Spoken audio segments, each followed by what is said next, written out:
Welcome to the 2023 Commonwealth Short Story Prize. I'm Dion Jackson-Milo, your host for this year's award ceremony. I'm so excited to be here. Hope you're excited as well. I want to thank all of you for joining me from your many different time zones all around the world as we celebrate the regional winners and the overall winner of the 2023 Commonwealth Short Story Prize. So, here's what's coming up. We're going to meet each of our regional finalists. We'll meet the judges and we'll find out what went into their tough decision-making process. We'll hear from last year's winner, Ntika Koto.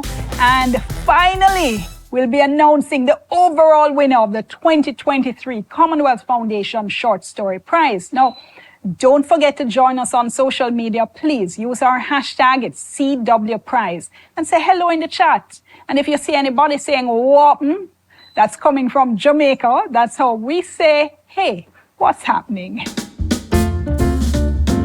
We all know the Commonwealth Short Story Prize is global. Just look at how many of us are here from all around the world to support our winning writers. But the prize isn't just the world's most international. It's also the world's most accessible and inclusive. It's free to enter. It's open to citizens from all 56 Commonwealth countries and accepts entries in 12 languages. This year, we received 6,642 unpublished short stories. That's a whole heap of stories. And they came in 12 languages from 54 Commonwealth countries. Every one of those stories was read by our dedicated team of readers. From that number, 200 stories were long-listed and sent to our panel of judges. They read and debated some more before finally deciding on the shortlist.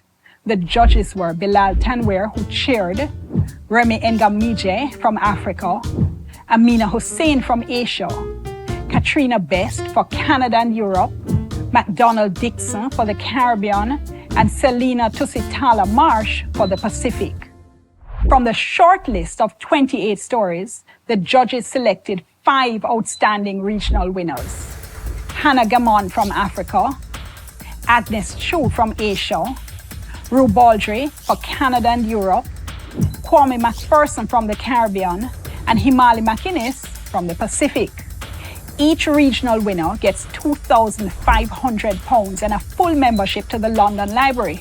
This year's overall winner gets £5,000 and 2 years full membership. For the 3rd year running, we want to thank our partners at the London Library for their generosity, which gives our winners in-person and remote access to the library's extensive collection of over 1 million books and manuscripts. That's a dream prize. It's my pleasure now to introduce this year's regional winners. Hana Gammon from South Africa is the regional winner for Africa with her story, The Undertaker's Apprentice. Let's meet her.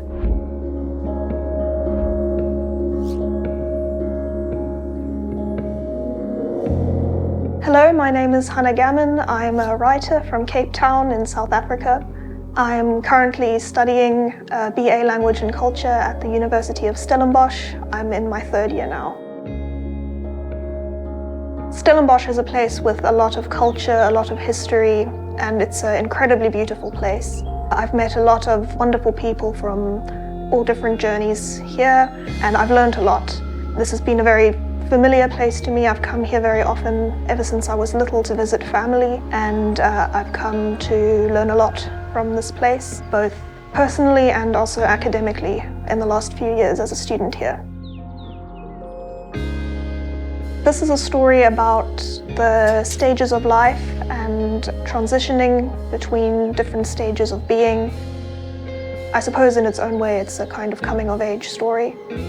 And it was something that was very much influenced by my own experiences of growing up in these past few years and moving from childhood to young adulthood. I've always been very interested in questions around death, and I suppose as an extension of that, questions around life, about what gives meaning to life, what life should be used for, and how that looks at different stages of life. I find that my characters usually come to me before the actual plot of the story does. The undertaker and his apprentice, those characters actually existed as just some rather vague concepts in my notebook app on my phone for a few months before I actually got around to coming up with a story for them. I think I'm just very interested in characters and coming up with characters that I feel reflect parts of myself. It's quite therapeutic to write about characters that you can relate to in various ways. I would say that one of the most valuable pieces of advice that I've encountered as a writer is a quote from Franz Kafka that goes, "Don't bend, don't water it down, don't try to make it logical, don't edit your own soul according to the fashion, rather pursue your most intense obsessions mercilessly."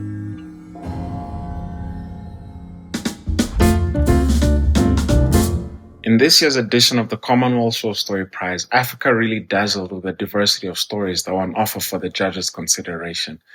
There were stories about family and friendship, stories about death and loss, and stories about migration and finding belonging in one's country, somewhere else on the continent or else on planet Earth, and even somewhere else in the universe. There were stories that time traveled to the past to explain how history affects the present consequences.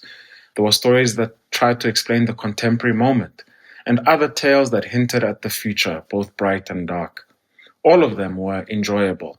One in particular stood out.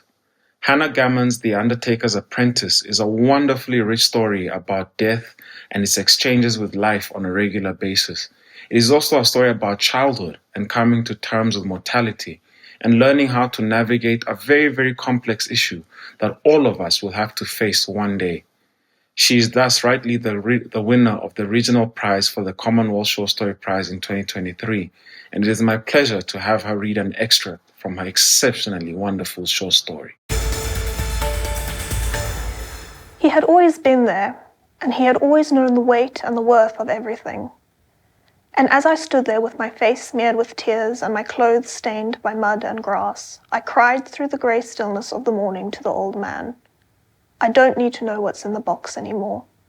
Please, just tell me what it's worth and I'll give you anything in the world in exchange." He stopped then. I could hear the wood creaking against his shoulders as he turned to look at me. I do not know how his old bones could bear it. Congratulations, Hannah.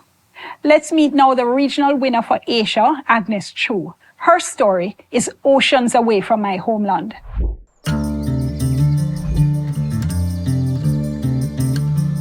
The title of my story is Oceans Away from My Homeland. I would say it's a story about love, loss, and the fluidity of identity. Through the story, I wanted to explore the cultural complexities of living away from your home country and how that experience can kind of shape your notions of identity and belonging. And in writing it, I kind of drew on my personal experience as a Singaporean living in Germany for the last 3 years. And while it's fictional in nature, I would say, to borrow the words of Alice Munro, it's kind of autobiographical in feeling. I think living away from Singapore in a place so different where I am now, it allows me to perceive more clearly maybe the peculiarities or the realities of life in different places. And I think that gives me a dual perspective, which is helpful to my writing. I started out writing creative nonfiction actually. My first book was a collection of travel essays. And it was only after I moved to Germany in 2020, and at that time, I came across certain German compound words that are said to be untranslatable, and I found them fascinating. So one example is Fernweh, which kind of captures that deep, intense longing to travel to somewhere far away. So I felt really fascinated by these words, and they kind of compelled or inspired me to start writing short stories. In writing short stories, it's totally an adventure for me, very exploratory. I usually follow an emotion, a feeling, or a detail, when I start writing a story. Just following the characters and see where they will lead me. And I think this is, for me, one of the most beautiful parts about writing. I think that sense of displacement is always there in my writing. In my life, I feel like it's a constant struggle, the sense of displacement. When I'm at home, I long to be elsewhere. And when now I'm elsewhere in Germany, I'm longing for home. And I actually titled my first fiction collection, Eternal Summer of My Homeland. And I think that kind of captures that longing for home that I have been feeling for the last 3 years. So I think this tension exists as maybe a creative force to compel me to kind of channel those feelings into my writing.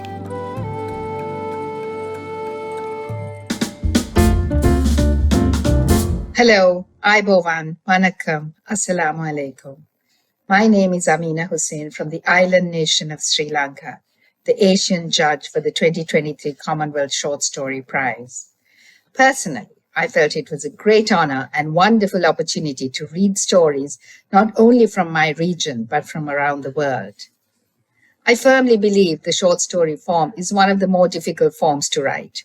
My fellow judges and I had many lovely, interesting meetings, interspersed with bouts of laughter and camaraderie whenever we met virtually to discuss the stories.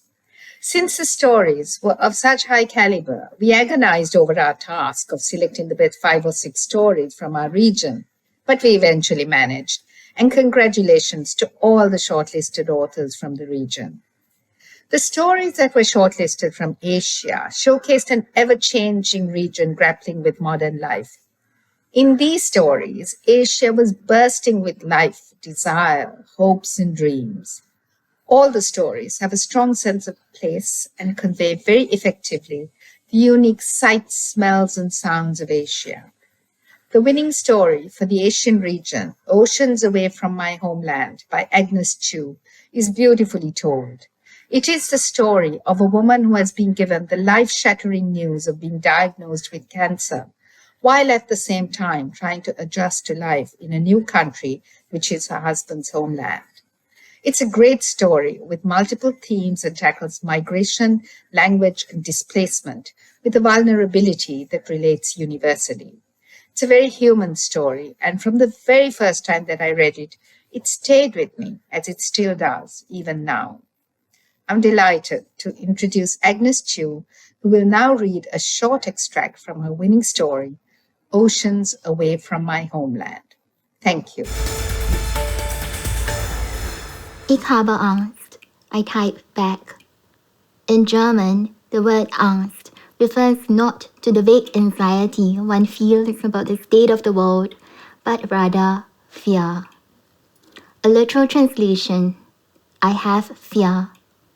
I weigh them against the English equivalent of I am scared, and an undercurrent of comfort washes over me. Perhaps it is the subconscious knowledge that this fear onto which I am holding in this present moment could leave me in the next, would eventually pass me by. That it does not define me. That I am more than my fears, more than a pea-sized orb nestled in the left of my chest. Thank you so much, Agnes. The process of choosing just 5 winners from over 6,000 submissions is a huge job.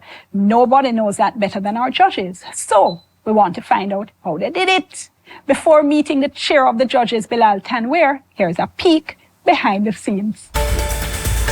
And I think that the second thing is really, thinking about the role that stories play in communities. It's interesting to me that we've chosen these 2 stories with, very common use language. For me, it presents the idea that history is not continental. It's like this universal thing that everyone can experience. When we look at the former British Caribbean, we see a lot of suppression of stories that could have made it in print, stories that are rich in dual cultures, the culture of migration. It was very affecting. Everything you said was deeply affecting. So thank you so much for that. I agree. What you've been saying is very powerful, and certainly it is powerful. And I agree with you about the ending. I still thought for many readings, I was just carried on the beauty of the language, beauty of how she presented it. My name is Bilal Tanveer, and I'm the chair of jury for the 2023 Commonwealth Short Story Prize. Me and my fellow judges, we were really impressed with the stories that we read this year. We had a wonderful time in reading these stories and quite an agonizing time in trying to decide which ones would make it to the shortlist. Regardless, all the stories that eventually made it to the shortlist, we felt had the ambition to ask difficult questions, as well as the courage and the fearlessness to experiment with voice and form wherever required to create the most engaging and interesting reading experience for their audience. And after many hours of reading and rereading, we have arrived at a short list of stories that we feel are powerful, are edifying, as well as enchanting. They are all stories that show a real love of storytelling itself. And I think all these stories also give lie to the notion that short story as a form is anyway less of a literary form than the novel or other forms. All of these writers are using the short stories to express the most urgent and powerful concerns of the present. So I invite you to read these stories and join me and my fellow judges in celebrating the work of these brilliant writers from across the Commonwealth. Thank you very much for being on this journey with us. Love that. Let's now meet Rue Baldry, regional winner for Canada and Europe.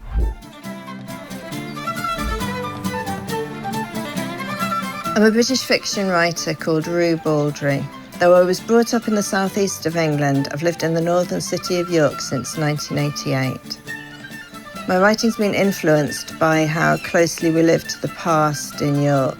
York was founded in 71 AD and it's full of old buildings, so if you touch, say, a wall, you know that people have been touching that piece of stone for hundreds of years. So even when I didn't have much energy to write because I was bringing up small children, my imagination was kept exercised when I did things like looking at the craftsmanship of stained glass windows or the original old buildings above the shop fronts, or while walking under the place where the severed heads of rebels and traitors used to be displayed. York's importance has been declining since the Industrial Revolution, so tourism and education are our main industries now. As a result, it's commonplace here to see people dressed as Vikings or Roman soldiers, and sometimes doing something as anachronistic as vaping or texting. So there's also an inspirational surrealism to York. A lot of what I write is historical fiction, but Lech Prince and the Nice Things is set in the present day. I started working on it during the first pandemic lockdown in 2020 when our neighbours on both sides were having building work done.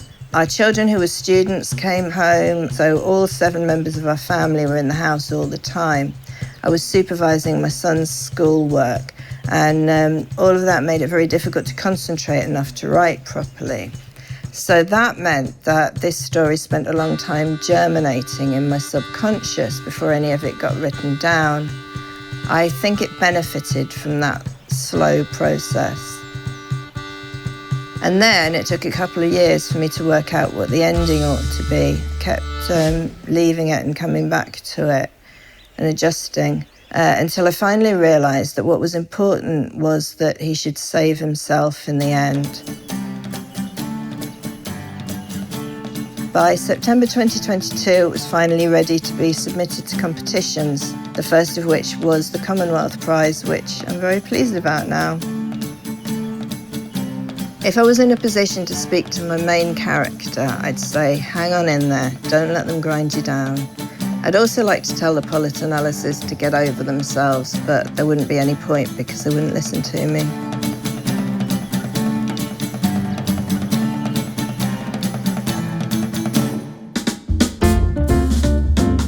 Hello from East Sussex, England. My name is Katrina Best, and I'm this year's judge for Canada and Europe. In the end, the wonderful story by Rue Baldry, Lech, Prince and the Nice Things, it really did stand out. It for a number of reasons. It might at first reading just seem like a rather weird, offbeat little story, but from the first reading, it struck a much deeper chord with me and with the other judges too. It's dealing with some really quite weighty topics, classism, racism, both casual and more embedded. Also really looking at the human condition from quite a unique point of view, very fresh and original, taking place in a building site and dealing with a really interesting and quite disparate group of characters, but you really get pulled right in, and there's some lovely twists and turns along the way, and there's a beautiful non-judgmental tone that the author has, and she manages to produce a story that's both poignant but also extremely funny, and wry observational humor mixed with really an economical use of language, but it's also quite beautiful. A big achievement in a short story. You know who you look like? He asks. I run my trowel through the muck in my bucket. Needs a touch more water. Prince, that's who. He's a spit of him, right? A couple of brickies and a sparky hum non-committally. I look nothing like Prince. I'm a short black man, that's all. There's a weighted pause until someone says, "Yeah, that's right, boss." "That's what I'm going to call you then," the boss tells me. He calls the lumpy Welsh bricky Tom Jones too, though he won't be attracting many Delilahs. Thank you so much, Rue. Before we meet our remaining winners, let's catch up with last year's overall winner, Ntika Kota, who joins us now from Eswatini. Hello. As last year's winner, I still feel so excited. From happily typing away at my laptop for fun to winning such a prestigious prize was a huge but very welcome surprise. Too many things have happened since then for me to be able to list them individually, but I think the most important for me was something that's a bit difficult to define. I've been able to give myself permission in a way to think of myself as a real writer. That internal sense of credibility or validation is something for me that's been extremely valuable and something I really hold dear. In more practical terms, winning the prize has unlocked some life-altering experiences for me. One of these, which was thanks to the generous sponsorship of Commonwealth Foundation Creatives and the Georgetown Literary Festival, was the chance to visit Georgetown in Penang and meet some truly amazing people from all over the world and share a mutual love of literature with them. It was an incredible experience. Thank you so much, Ntika. I know you're all dying to find out who is this year's winner. Hold on. We're getting there. First, let's meet the regional winner for the Caribbean, Kwame McPherson. Hi, my name is Kwame McPherson, and I'm in Kingston, Jamaica, and I'm a writer. I'm inspired by what I've experienced in my life and what I've seen other people experience, and in terms of the African diaspora, taking the stories which are rich within our culture as an African people and sharing them with other people in terms of how I put those together. The theme of my story is a mishmash of African diasporan experiences. It's about a journey of an African-American man, or Caribbean man, who's going through the States, Florida in particular, a reality of being stopped and searched and what can come out of that, as well as bringing various elements. So you're talking about spirituality, our ancestors, to make who he is, going through that experience. So it's almost uplifting individual stories and encompassing them into one individual. So this in one individual, he's a combination of those stories. That's what he represents as a character. What I would say to this character would be to appreciate where he is, to appreciate what's gone before, and to understand his role and his purpose going forward. So what we as an individual people can grasp and understand as a people, our own story as a people, and that's what he personifies. He's a story. He's the story of our story. And what he can draw on is what has gone before. What motivated me to write the story is I don't think our stories are told enough. And I mean the African diasporan story. A lot of people don't hear them or haven't heard them. So the purpose of the story that I've written is to bring those elements together so that someone can actually see the reality of what it is for a black person to experience a particular episode or a scenario. When writing, what comes first? The plot or the character? Again, that's a great question because I never think on those technicalities. I just write. So for me, it could be something that I've read or something that I've seen. So the plot itself would probably have been set.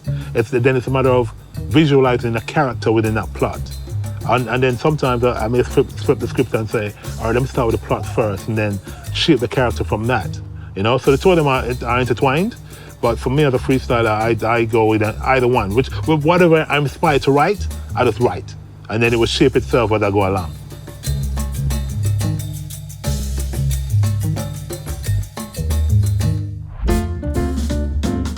There is a common thread running through all the stories I read.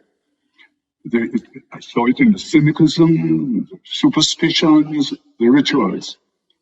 It's very much like when we came together when I was younger at family gatherings, weeks, weddings, first communions, and other rituals.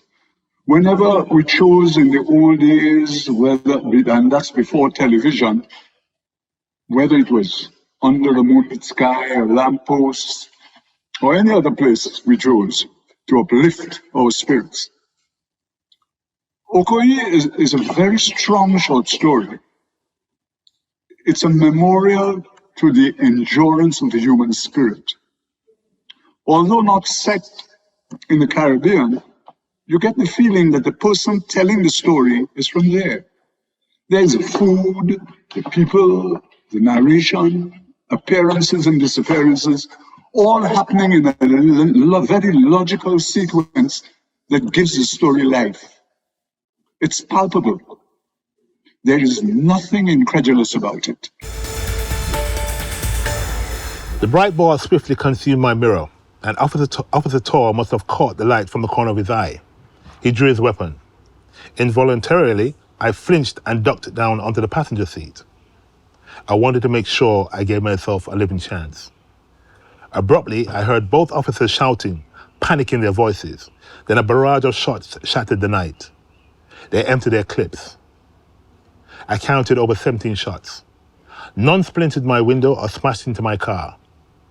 A brilliant white light blinded me as I stayed low and covered my head with my arms, my eyes tight. Thank you so much, Kwame. And our final regional winner for the Pacific is Himali McInnes from New Zealand. Her story is Kilinoichi.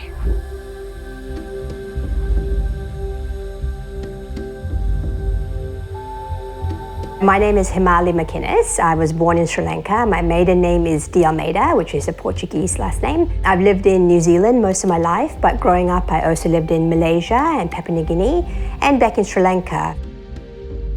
Where I live hugely influences my writing. I currently live in New Zealand, in Auckland, which is and the country is a long, narrow country. It's surrounded by great blue oceans. It's forested with great native bush and beautiful wildlife.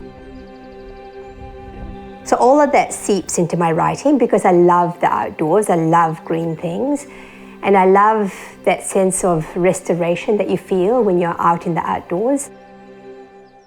The theme of my story, Kilinochi, is about identity. How do you define who you are? We know who we are on the inside, but often when people look at us from the outside, they see me as somebody different, you know. I was motivated to write this story because much of my writing centers on people who are at the fringes of society. So in this case, it's a Tamil woman who's a tea picker from the Central Highlands of Sri Lanka. I often explored themes of otherness or injustice in my writing.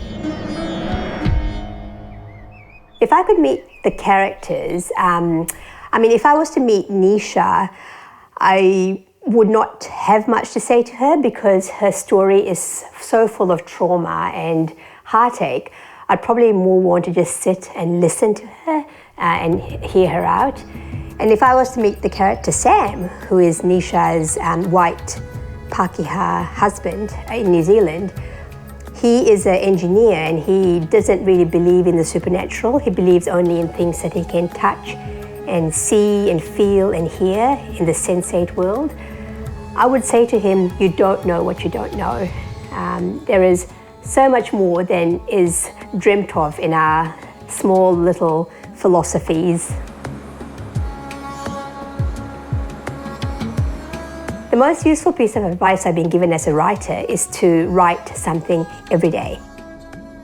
Nobody is born being an amazing genius writer or an artist of any sort. And I think practice.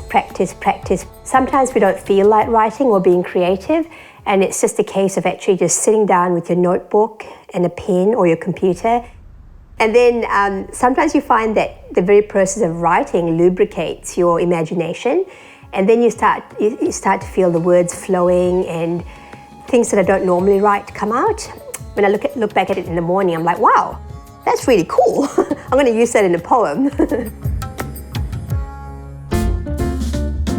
Kia ora, talofa, bulavanaka, maloelele, kia ora na whakalofa lahi atu.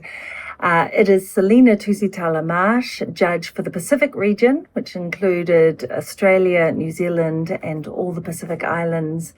And I'm here just to share my awe with you about how complicated and layered and gripping and passionate and funny and relatable and irreverent and full of hope, loss and grief the short story submissions from my region were. It was so hard to come down to the shortlist. I had tears in my eyes and gripped my stomach with laughter at many of the stories, and I needed to acknowledge the pool of stories that I received before introducing you to Himali McInnes's Kilinochi, which is a gripping story of a mother's love for her son. The main character is Sri Lankan who's married to a New Zealander. So we've got tales of civil war and indentured servitude, identity, and even supernatural presences that come in to direct the main character. I was gripped. It was nuanced. It felt like a small portal into another world, and there was a lot of complicated web-like plot developments, potential plot developments that allowed me to go off and imagine other possibilities. Congratulations to Himali McInnes, and I hope you enjoy her reading an excerpt. She could have been so many things. A goddess dances in her bones, melts her eyes like wax. Somewhere inside her is a country of full-throated birds, fantastical as peacocks, bridal veils of green and iridescent turquoise set with the eyes of the giant Argus. Fleet-footed deer, spotted and quick-tailed. Monkeys that swing from branch to branch with the lithe ease of wild things. The rumbling tread of elephant foot. Toes splayed against red mud, eyes that never forget. The ancient hymns sung by earth upheld by mountains, unfettered by cement or fence line or asphalt. This is the country she wants to call home more than anything else. Thank you so much, Himali, and huge congratulations to all 5 of our regional winners. I cannot emphasize enough that each of the authors you've heard from today is a winner. They've all shown their mastery of the short story craft. Our judges, who also come from all 5 regions of the Commonwealth, then had to go one step further. After hours of reading, discussing, and rereading, they had to choose one, just one, overall winner of the 2023 Commonwealth Short Story Prize. So, who will it be? Hana Gammon, Agnes Chew, Rue Baldry, Kwame McPherson, or Himali McInnes? Well, the overall winner of the 2023 Commonwealth Short Story Prize, drum roll please, is Kwame McPherson! Here's Chair of the Judges, Bilal Tanweer, telling him the good news earlier on. And so, Kwame, what if I told you you were the winner of the Commonwealth Short Story Prize 2023? Serious. Congratulations. Thank you. Oh, wow. Thank you. Yeah, I have goosebumps. I have goosebumps looking at your reaction. Yeah. Wow. You know, I had said I would win it. Everyone said I would win it. Wow. Wow. Oh, man. I'm a writer and I'm stumped for words. Oh, man. Thanks. You can take a moment. Oh, wow. Yeah, man. Wow. Wow. Thank you, Bilal. Thanks. It's my pleasure, and thank you for submitting your story to us. It was really, I mean, I think there were lots, there was so much enthusiasm for the story, and there were very, very strong advocates in the jury for your work. And it's going to create so many important conversations. Totally. And you know, we are all looking forward to the story, to the journey of the story, but also your journey as a writer. So I think it's going to be fantastic. Wow. Do you want to say anything? Oh, man. Oh. Well, when I won the Caribbean Award, I was like, it was surreal, and this is just a surreal, you know. It's just like, oh, it's like what they say is an out of body experience. It's like this is actually me, you know. It's yeah, it's wow. Congratulations, this is fantastic, and congratulations on this fantastic story. We are absolutely delighted that it's going to travel farther out, and you know, excited for the conversations it's going to generate. Thank you. Congratulations, Kwame. I'm so happy for you. I'm so proud to have a Jamaican winner. You know, in Jamaica, all of us are now going, big up yourself, Kwame. Warmest congratulations to you and all this year's regional winners. It's been a privilege to read your stories. Congratulations as well to the shortlisted writers. I know you want to read them, no worries. The stories will be available to read on ADA, the Commonwealth Foundation's online literary magazine, this summer. Now let's hear from Dr. Anne Gallagher, Director General of the Commonwealth Foundation, the organization responsible for establishing and funding the Short Story Prize. It is my immense pleasure to join you all today in congratulating Kwame McPherson, this year's overall winner of the Commonwealth Short Story Prize. Kwame, your short story is remarkable. It demonstrates an exceptional level of creativity, emotional depth, and historical insight. It has captured our hearts and minds, and for that we applaud you. Congratulations also to our regional winners, as well as the thousands of entrants who poured heart and soul into their submissions. Your stories, imbued with the spirit of your varied cultures and experiences, have been a testament to the wealth of talent across our Commonwealth. And we cannot forget the 2023 judging panel. Your keen eyes and open hearts have sifted through a wealth of narratives to honour the very best. Thank you. And here's to the power of storytelling. If you want to read the winning stories, and of course you do, they're published by Granta online. You can also buy them in a limited edition collection from Paper and Ink.